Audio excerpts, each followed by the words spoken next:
ভাই রেডি আছিস তো? হ্যাঁ হ্যাঁ ভাই ভালো করে ক্যামেরা নিবি কিন্তু ভিডিও যাতে ভাইরাল হয়। হ্যাঁ হ্যাঁ ভাই তুলে না।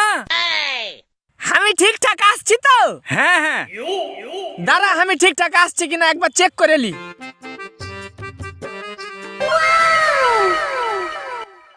এতি আমি কইবে কি করে? আমি কই হট শালা হট বালের ক্যামেরাম্যান হট লিখে দেখাবে।